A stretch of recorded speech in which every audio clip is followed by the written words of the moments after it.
My name is Kent C. Dodds. I work for PayPal, and today I'm going to talk with you exactly what Josh said, what we can learn about testing from the wheel. That's right, the wheel that's on your car, on your bicycle, that can teach you about software development techniques. So testing can be really overwhelming. This isn't even a comprehensive list, but there are all kinds of different forms of testing, and some of them are higher level than others.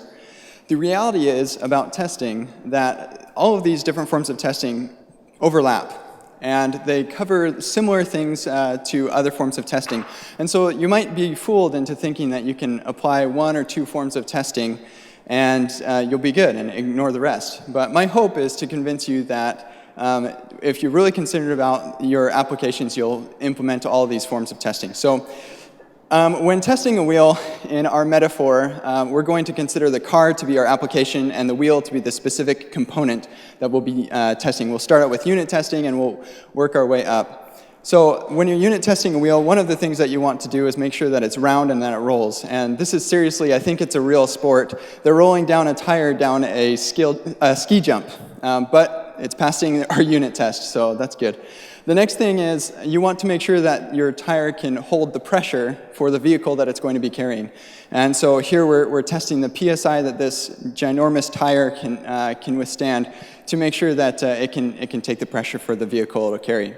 And then tire tread is really important and pretty easy to test as well, and that makes sure that you don't hydroplane when you're driving when the road is wet. But there are some things that unit testing simply cannot cover for us.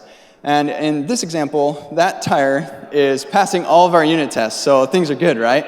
No, they're not, as this poor user is discovering that even though this tire is passing the unit test, it's not integrating with the bicycle very well. And so we're going to write some integration tests to ensure that our users have a good experience when using our bicycle, and this user is having a much better experience than the previous.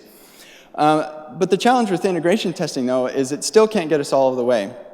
We run into situations where the tire can't withstand the stress of a long-term race in this scenario, and they just pop off. So in this situation, we need to implement some integration or some end-to-end testing to ensure that the tire can withstand a long, tough race, or at least until the cars can make it to the pit stop. And so you might think, okay, great, we're totally set. Nope, this is not enough. Another issue that you can run into is usability or user acceptance. So take a second, what is missing from this car? It's missing a door handle. So the car looks beautiful, I'm sure it drives great, but the user is not going to be able to use this car. So user acceptance testing was designed for that. And then we have penetration testing. All of our applications need to be secure in one form or another. This car window is incredibly secure. And so penetration testing is really needed for our applications as well. And then finally, it's really good to just throw a bunch of input to our application and see what comes out. Both of these vehicles are passing all of the types of testing that we've already discussed, but one of them is performing a lot better. And so it's good to discover what those different things could be. So you might be wondering, all right, so all these higher forms of testing are like great, and they seem to cover everything that unit testing covers. So why unit test at all? Well, one of the reasons is the cost. It actually costs quite a bit more for these higher forms of testing generally than unit testing in terms of software and hardware. Another issue with, or another thing that unit testing is a lot better with, is it's a lot faster to get feedback. So you write a unit test and you get the feedback really quickly, whereas with these other forms of testing, they're more like the guy in the back there with his pants down. And then finally, the really good benefit of unit testing is the ability to fail fast. Because these tests run really fast and they're easy to write and you can write many of them, you can fail fast. And so if these gentlemen had run these wheels through the unit test that we talked about, then they would be totally fine, but they built an entire truck with square wheels.